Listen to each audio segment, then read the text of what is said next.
pour nous recueillir en hommage de notre papa, Ndumbi, le doyen Ndumbi Fakoli, qui est parti, qui nous a laissés, qui est parti rejoindre nos ancêtres. Malheureusement, nous venons d'apprendre. La levée de corps va se faire lundi à partir de 13h45, mais seulement nous ne savons plus pas où son corps va aller se reposer. Parce que apparemment, les autorités maliennes ont décidé que le corps de notre papa ne peut pas aller se reposer sur la terre de ses ancêtres du Mali, là où son cordon ombilical a été enterré, là où ses ancêtres reposent. Et là, c'est scandaleux qu'un fils, un digne fils d'Afrique, nous connaissons tous le combat qu'il a mené. Il a achevé son combat, il a poursuivi sa course et il a achevé son combat. Aujourd'hui, il nous laisse à l'âge de 80 ans. En tout cas, honneur et gloire à lui, qu'il repose auprès de nos ancêtres. Mais nous ne pouvons pas tourmenter son âme de cette façon. C'est pour ça que je demande à tout panafricain de prendre ses responsabilités. Nous avons tous été au chevet du Mali. C'est pas pour qu'on puisse vivre ce genre de choses. Interdire à un fils d'Afrique de retourner sur la terre de ses ancêtres sous prétexte qu'on veut défendre une certaine religion. Je suis désolé, dans ce cas, aller en Arabie Saoudite. Voilà, notre papa, il a besoin d'aller reposer en paix sur la terre de ses ancêtres. Il n'y a personne qui peut l'interdire. Donc, mes très chers frères et sœurs panafricains, que chacun prenne ses responsabilités. Les autorités maliennes doivent nous entendre. Les autorités maliennes doivent lever cette interdiction de rapatriement du corps de notre papa Ndumbi Fakoli, qui doit reposer auprès de nos ancêtres bienveillants, méritants au Mali. En tout cas, j'en ai terminé. J'attends pour ceux qui veulent avoir de plus amples informations. Vous pouvez nous joindre, Mamita, Mariama, moi, Sophie, voilà. Appelez-nous, on va vous donner de plus amples informations. Je vous souhaite une bonne soirée. Merci, bye bye. Bon, voilà. Là, je vais caler ça et puis je vais pouvoir faire mon commentaire. C'est incroyable. Ah là là, c'est dingue. C'est dingue, dingue, dingue. Excusez-moi, le temps que je cale ça et puis après je suis avec vous, naturellement. J'ai besoin juste de quelques secondes, on va dire, voilà. Comme ça, je vais revenir tout à l'heure.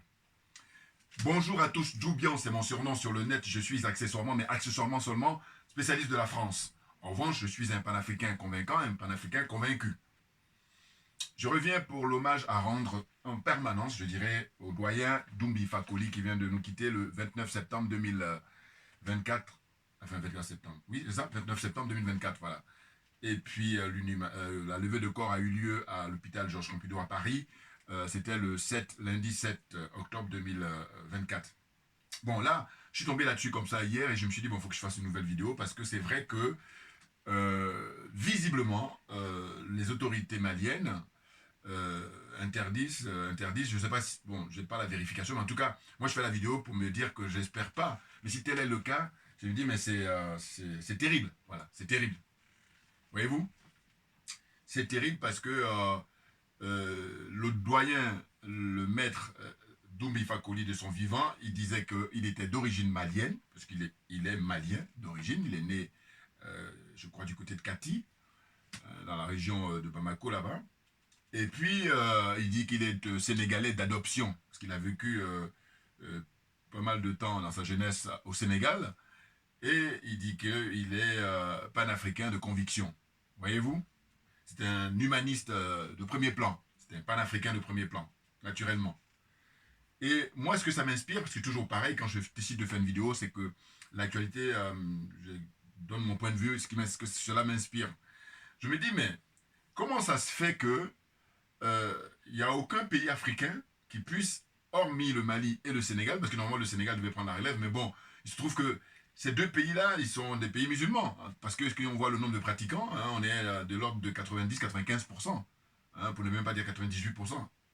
Donc, pays musulman. Et du coup, lui, de son vivant, il le disait à qui veut l'entendre, il revendiquait même sa qualité de mécréant, c'est-à-dire qu'il n'avait aucune croyance aussi bien à l'islam, au catholicisme, enfin aux religions là, monothéistes qui existent, qui sont très très suivies à travers le monde. Parce qu'il estime que nous, Africains, on a nos propres, comment dire, sa pratique. Hein. Il faut se fier à ce que faisaient nos ancêtres. Et lui, il est là-dessus. Voyez-vous, j'ai déjà fait une vidéo hier, mais je reviens là par rapport au fait que je suis complètement... euh, je suis déboussolé par ce fait-là, que le Mali ne puisse pas recevoir sa dépouille. Déjà, moi, le fait qu'il soit mort à Paris, je me pose pas mal de questions. Je ne voulais pas le dire, mais je veux le dire ce que je pense, voilà, parce que c'est mieux. Quand on est adepte de la vérité, c'est qu'en fait, je me suis dit quoi? Je dis, est-ce que c'est une question de moyens? Bon, c'est vrai qu'il a expliqué lui-même que ses filles, hein, ses enfants, ses deux filles, elles vivent en France. C'est ce qui pourrait expliquer cela, mais sauf que je dis, bon, comme toute sa vie, il a critiqué la France, alors on me dira, oui, mais toi, t'es là. Mais moi, c'est pas manque de moyens, je vous cache pas. Ah ben oui, non, non, non, il faut qu'on soit d'accord là-dessus. Donc je dis, bon, si c'est pas manque de moyens, bon, ou alors on peut me dire, oui, mais ça, tu peux pas avoir les moyens, il peut rester. Mais bon, en même temps, si tu restes là et tu critiques, ça, c'est voilà, c'est un problème. Enfin, bon, je sais pas, je sais pas. Donc je suis en train de penser à ça en disant peut-être que c'est pas un manque de moyens qu'il est venu ici et puis s'est soigné et tout ça, voilà.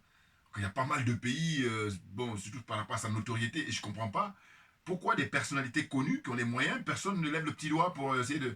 Parce que je me souviens que le président Ahmed Sékou Touré, à l'époque, il a accueilli chez lui hein, des gens comme des personnalités comme Myriam Makeba, hein, quand elle avait des soucis en Afrique du Sud, quand elle était pourchassée, quand sa vie était en danger, ben il a accueilli, il lui a donné une maison, hein, tout ça est disponible sur Internet, hein, vous pouvez vous vérifier, et puis il lui a donné encore la nationalité, comment dire, guinéenne, hein, Myriam Makeba. Vous voyez, à l'époque, le président Ahmed Sékou Touré. Et qu'est-ce qu'il a fait encore d'autre? Il a fait beaucoup de choses. Hein.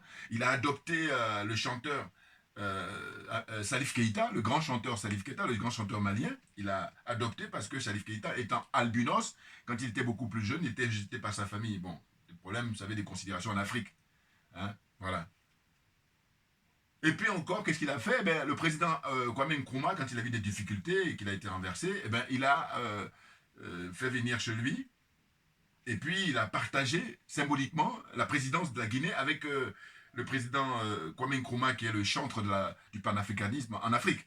Voilà, parce que le panafricanisme, nous dit-on, c'est plutôt les frères de la Caraïbe, les Marcus Garvey et tout ça, et consorts qui ont initié ça, qui ont été les premiers à prendre conscience du back to roots, de dire que tout est parti de l'Afrique et tout doit revenir en Afrique.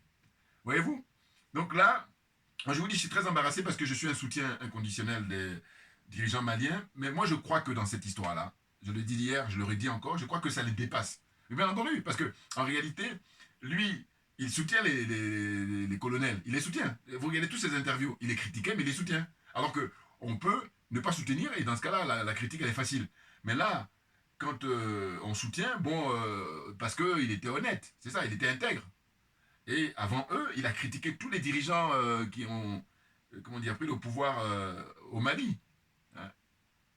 Juste, on va dire, après le président Modibo Keïta. Hein, il les a tous critiqués. Enfin, en tout cas, il donnait des points. Quand il y a un bon point, il donne. Quand il y a un mauvais point, il voilà. Et donc, il est connu pour ça. C'est pas nouveau. Donc là, le fait que il revendiquait hein, à chaque instant dans les conférences, dans des interviews, que lui, c'est la pratique de nos ancêtres. Et donc, il ne faut pas lui parler de la chrétienté ou l'islam. Non, non, non, non. Dis-lui, non, non. Ils ne sont pas concernés. Et donc, il revendiquait même le fait qu'il soit considéré comme un mécréant. Et il ne s'en cache pas, il ne s'en cachait pas. Vous voyez, donc je crois que c'est compte tenu de tout ça, et je croyais qu'il était allé en prison que là, avec l'histoire qui est de février 2022 ou 2023, je ne sais plus. Hein, j'en ai parlé hier. Vous savez où il est resté 4 mois en prison parce qu'il avait eu une peine de prison de 8 mois avec sursis. Il y avait une grande mobilisation hein, au moment du procès. Bon, mais en fait, il avait, paraît-il, été emprisonné déjà. Donc toujours sur la question de religieuse. Bon, mais je me dis, mais comment ça se fait hein? Je répète encore parce que je me dis, regardez, là, qu'est-ce qu'on constate? Quelqu'un comme Macky Sall, il trouve refuge tranquillement au Maroc dans un grand palais. Alors que Macky Sall, il a du sang sur les mains. C'est ça que je ne comprends pas. Par exemple, comment il s'appelle l'autre là, du Mali, là, enfin du Mali, non, comment dire, du Burkina Faso, voilà, c'est ça. Hein? Paul-Henri Damiba, là. Eh ben lui, il a trouvé refuge au Togo. Pareil, hein, on a plein de choses à lui reprocher. Parce que ce pas des gens qui aiment le peuple. Or, comme disent, Combien de personnes il a blessé? Enfin, blessé peut-être, ça c'est certain. Moralement, oui, c'est sûr. Mais il a tué personne. Enfin, voilà, il a tué personne. Ce qu'on constate aujourd'hui au XXIe siècle, il y a plein de gens qui ont du sang sous les mains et puis qui trouvent refuge tranquillement dans les grands palais, dans les grands, comment dire, châteaux et tout ça. Ils sont tranquilles. Donc, j'ai cité Macky Sall, je cite Damiba qui est là-bas au Togo, dont il faut demander le rapatriement pour être en prison. Sa place est là-bas parce que lui, tant qu'il est au Togo, il passe son temps à chercher à assassiner le capitaine Ibrahim Traoré. Vous vous rendez compte? Et puis là, la liste n'est pas exhaustive. C'est-à-dire qu'il y a, là, il y a des choses qui m'échappent, mais il y en a plein comme ça. Dont on donne le confort tranquille alors que c'est des gens qui devraient être en prison. Qui devaient reprendre devant les juridictions. Pourquoi ils ont fait tant de mal au peuple? Or là, un grand monsieur comme ça, une sommité de la connaissance, qui toute sa vie a passé son temps à faire prendre conscience aux Africains de notre dignité, eh bien, je dis qu'il est en avance. Naturellement, pour moi-même dire ça, bon, ça me paraît tellement évident. Il est trop en avance. C'est pour ça que là, les gens, ils sont perturbés. Ils sont perturbés, ça c'est clair. Ah oui, oui, oui, oui. Ben oui, parce que je dis toujours, il faut faire preuve de son bon sens aussi. Moi, envoyez-moi des commentaires. Dites-moi, avant que comment on appelle ça, l'islam ne vienne, parce qu'ils sont venus, hein, est-ce que c'est faux qu'il y a eu 9 siècles au moins la traite, enfin, ils sont venus pour imposer l'islam, voilà. Bon, c'est vrai que je prends des risques, non mais parce que, à un moment donné, c'est quand même difficile, hein. C'est très difficile. Bon. Et puis après, il y a eu les Occidentaux, eux, avec le commerce triangulaire qui a duré 4-5 siècles. Mais pendant les 9 siècles, là, les gens qui sont venus pour imposer l'islam, bon, dites-moi, mais moi, la question que je pose, qui est vraiment primordiale pour moi, c'est de dire, avant qu'eux, ils arrivent, comment vivaient les Africains? Voilà, on va me répondre. Hein. Et par simple bon sens, c'est évident que, avant que ces gens-là viennent avec la barbarie, avant d'imposer ces religions-là, eh ben, les gens ont leur pratique, la pratique africaine. Et c'est ce que revendique le doyen, ce qui revendiquait le doyen Doumbia Fakoli, très clairement. J'ai pris quelques notes là rapidement, mais je suis tellement dépassé moi, parce que je me dis, mais c'est incroyable. Hein. Donc je dis, il est décédé le 29 septembre à Paris, malheureusement, il faut le dire. Hein. Voilà. Mais là, la question, c'est de savoir où est-ce qu'il serait enterré. On cherche. Enfin, on cherche. Ça se trouve, il est déjà enterré à Paris ici. Hein. Je n'ai pas la preuve, j'ai pas la certitude. Mais si le Mali refuse qu'on rapatrie son corps, mais il ne pourrait qu'être enterré à Paris. D'autant qu'il y a ses 2 filles et ses petits-enfants qui sont ici. Mais c'est... Alors peut-être que c'est un choix de la famille. Allez savoir si c'est tel le cas. Bon, là, il faut respecter. Mais en tous les cas, moi, je dis que tout au long de sa vie, il a critiqué l'impérialisme, le colonialisme, et puis la France-Afrique. Et il a milité pour la dignité africaine. Et que par conséquent, bon, cela dit, comme j'ai dit hier dans ma vidéo, que les générations à venir lui rendront hommage. C'est évident. Un exemple, si j'ai oublié de citer ça hier. Regardez Nelson Mandela. Bon, mais Mandela, le président Mandela, il avait fait plusieurs années en prison. Hein, un minimum de 27 ans en prison. Bon. Et les prisons là-bas, c'est pas 4-5 étoiles. Hein. Bon, voilà. Donc il a cassé les cailloux et tout ça en plein soleil. Bon. Hein, comme il disait Robert Island. Bon, mais ce que je veux dire surtout, c'est quoi? C'est qu'il y a des gens, hein, moi je me souviens toujours, un certain Jacques Lang, et il parlait de Mandela en disant oui, c'est un dieu. Je dis non, non, non, non, non. C'est pas un dieu, c'est un être humain. Alors bon, vous n'êtes pas des êtres humains, vous avez juste l'apparence. Alors, bouillard là, c'est moi. Non, parce qu'à un moment, il faut arrêter. Hein, c'est la manière dont. C'est-à-dire que c'est les mêmes qui l'ont mis dans cet état-là pendant 27 ans. Hein, et puis c'est les mêmes, toujours pareil, qui reviennent pour dire ouais, c'est un dieu. Non, non, non. Moi j'ai dit c'est un être humain. Mais vous, par contre, vous ne l'êtes pas. Vous avez juste l'apparence. Alors, je la ferme la parenthèse. Pour dire qu'en fait, il est en avance, Nelson Mandela. C'est la raison pour laquelle, là-bas, il ne voulait rien savoir. Parce que, dites-moi, qui est l'oppression des Blancs? C'est une chose. Mais combien de pays africains ont soutenu Mandela pendant ces 27 ans? Combien? Allez, on va les compter. Ouais. Parce que pour que ça dure 27 ans, ça veut dire que les autres ils étaient aux abonnés absents. Hein. Les choses sont claires. Voilà. Toujours pareil. J'ai dit, on est les premiers responsables. Alors, par contre, il y a un gars qui me fait. Ça, c'est les trolls, ça. Hein. Ah oui, mais eux, je vous dis, les trolls, leur motivation, c'est de neutraliser les arguments. Hein, le débat. Ils sont payés pour ça, voilà. Hein. Ou s'ils ne sont pas payés, en tout cas, leur motivation, c'est ça. Moi, j'ai pas le temps. Ce que je dis toujours. J'ai pas le temps. Bon. Donc, les choses sont claires. Je dis qu'on est les premiers responsables. Les autres viennent après. Et bien entendu. Bon, donc, le travail que nous faisons là, justement, c'est pour éveiller les consciences. Et puis, ça viendra. C'est pour ça que je parle des générations à venir. Et que si les générations d'aujourd'hui, c'est mort, mais au moins que les générations à venir, les choses soient réparées. Clairement. Parce que la pire des choses, c'est pas tellement que ceux d'aujourd'hui ne comprennent pas. C'est que il y ait une, comment dire, perpétuation, ou en tout cas que ça reste éternel. Non, non, non. Et heureusement qu'il y a les pays de l'AES. Ah oui, oui, oui, moi c'est focus là-bas. Parce que là-bas, ça se passe. Et nulle part ailleurs. Pas les vendus qui sont au Gabon, pas les vendus qui sont au Tchad, pas le vendu qui est en Guinée-Conakry. Guinée-Conakry. La Guinée d'Ahmed Sékou Touré. Regardez ce que ça donne aujourd'hui. Vous vous rendez compte? C'est impressionnant. Alors qu'en 58, hein, le président Ahmed Sékou Touré, c'était le seul pays qui a demandé l'indépendance aux Français. Direct. Lui, il a pris exemple sur le Ghana. Parce que le Ghana a été en 57. Vous voyez? Mais Ghana, c'est zone anglophone. Mais francophone, là, il était le premier, le seul. Les autres, là, ils étaient tous des collabos. Non, mais faut baisser la tête, hein, cachez-vous. Tous les soutiens de Houphouët-Boigny, Senghor, tout ça, n'importe quoi. Enfin bon, bref. Donc il disait quoi? Il disait toujours qu'il était malien d'origine, je disais tout à l'heure, voilà, il le rappelle toujours dans les interviews, et qu'il était sénégalais d'adoption, et puisqu'il a vécu plusieurs années au Sénégal, ce que j'ai dit tout à l'heure, il ajoutait qu'il était panafricain par conviction, vous voyez? Donc il revendiquait hein, la qualité de mécréant, voilà, il était tranquille là-dedans. Mais il assumait, hein, au moins ça montre qu'il était profondément honnête. Oui, parce qu'il y a des gens qui cherchent à noyer le poisson ou à vous embrouiller, à ne pas être clair. Non, non, il était clair et net là-dessus. Parce que c'est une question de conviction. C'est un homme de conviction. Et là, le mot est. Même, il faut trouver encore plus fort, bien entendu. Hein? Donc là, j'ai pratiquement dit hein, ce que je raconte tout à l'heure, c'est ça. J'ai dit mes notes, quoi. Parce que j'ai dit que, voilà, vous voyez. Mireille Makeba à l'époque, quand il y avait le régime d'apartheid en Afrique du Sud, elle a fui l'Afrique du Sud et tout de suite il a invité à venir chez elle. Il est parti aux États-Unis. Hein, et puis là-bas, elle s'est mariée avec un des leaders de Black Panthers. Là. Et tous les deux, ils sont venus en Afrique et il les a fait venir inviter, allez, venez chez moi. Et, vous êtes chez vous, en Afrique.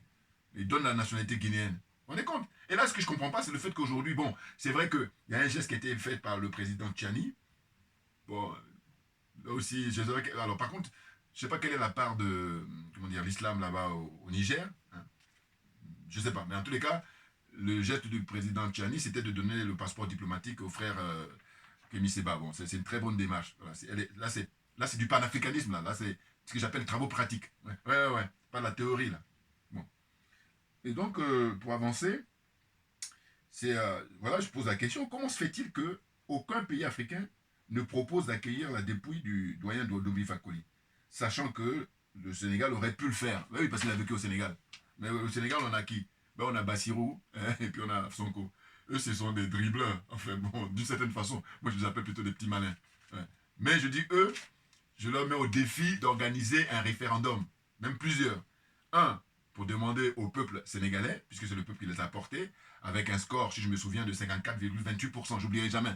Non, parce que là, voilà, ils ont passé dès le premier tour. Donc le peuple, il est en attente. Hein, voilà, par rapport au projet de société qu'ils ont proposé. Maintenant, il faut appliquer. C'est là où on a du mal avec eux. Bon. Donc, je dis, pendant les 5 ans, il va falloir, avant que le terme de votre mandat arrive, les 5 ans là, vous organisez des référendums. Un sur la mort du franc CFA, un d'abord en premier sur la fermeture des bases militaires françaises. Parce que ça, c'est facile à faire, ça. Le CFA est un peu plus complexe, mais les bases militaires, on attend toujours. Hein. Là, ils sont arrivés au pouvoir au mois de mars. Hein. Donc là, on est en octobre. Ouais, on attend, on attend. Et donc je dis, pour être plus large, 5 ans. Mais au-delà des 5 ans, il n'y a pas de négociation. C'est que là, vous êtes venus pour pour nous faire avoir. On s'est fait avoir, en fait. Voilà. C'est-à-dire que pour l'instant, c'est l'impression que ça me donne, mais je vais confirmer, enfin en tout cas, être sûr de ça, qu'au bout de 5 ans. Oui, parce que légitimement, voilà, le mandat c'est 5 ans. Voilà. Donc pendant les 5 ans là, on verra bien, on va faire le bilan voilà, après.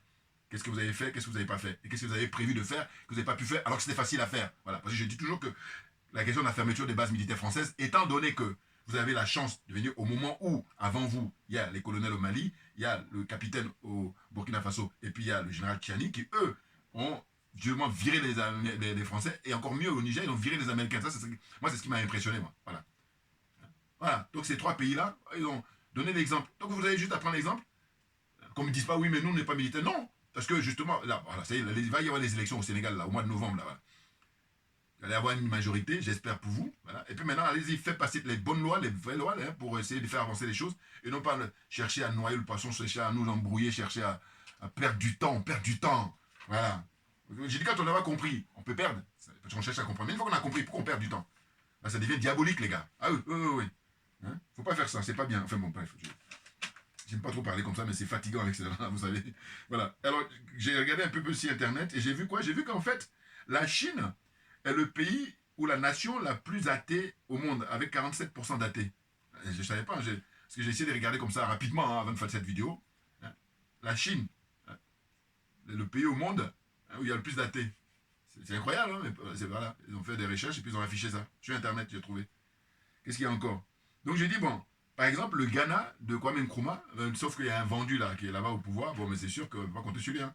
Sinon, normalement, étant donné que Kwame Nkrumah, c'est le chantre même du panafricanisme, hein, de faire prendre conscience aux Africains sur place, hein, eh bien, aujourd'hui, au XXIe siècle, si le Mali, étant donné que c'est un pays musulman, bon, mais eux, ils ont une dent contre lui, ils ont vraiment je ne sais pas si je peux dire la haine, mais en tout cas, c'est sûr que... Mais je vous dis, pour moi, je peux me tromper, mais dites-moi les commentaires. Je crois que ça dépasse même le colonel Assimi Goïta, et puis les autres colonels aussi, et puis le Premier ministre, ça les dépasse. Parce que au fond, vous savez, ça rigole pas, voilà, c'est ça. De toute façon, c'est la preuve, hein. Peine de prison... Oh là là, mon Dieu, c'est terrible, hein. On a du boulot, c'est clair, voilà. Comment se fait-il, voilà, qu'aucun pays, voilà, ça je l'ai dit tout à l'heure, c'est ça, j'ai fait le tour là, hein, voilà. Pour terminer, parce que voilà, je vous dis, j'espère que voilà, dans quelques temps, il va avoir l'hommage qu'il mérite largement. Et j'ai dit, au moins qu'on enseigne ses ouvrages. Ouais, là, entre-temps, je suis allé hier, suite à son décès, là, j'avais déjà présenté hier les bouquins que j'avais, il y en avait deux. Il y a un troisième que je ne retrouvais pas, mais là, j'ai pu aller me procurer trois autres, là. Hein, je vais vous montrer. Bon, ça, c'est pour ceux qui sont courageux, hein, parce que je vous dis toujours que le blabla, c'est bien, mais la lecture, c'est encore mieux. Voilà. Donc, je vous présente ça, par exemple, c'est Introduction à la prière négro-africaine. Non, il était un homme de qualité. Hein, et comme j'ai dit, lui, son passage sur Terre, c'est de qualité. Et pas comme certains, suivez mon regard, voilà, où leur passage sur Terre, ça a été vraiment nuisible pour l'humanité. Or, là, ce monsieur, total respect. Voilà. Et là, pour le coup, avec tout ce qu'il a pu produire, sur le plan de l'écriture et puis sur le plan audiovisuel, bon, ben, ça y est, il va rester éternellement. C'est clair. Le deuxième, c'est le chemin de la Mahat. Voilà, ça c'est très intéressant. Oui, on est dans les origines. Là.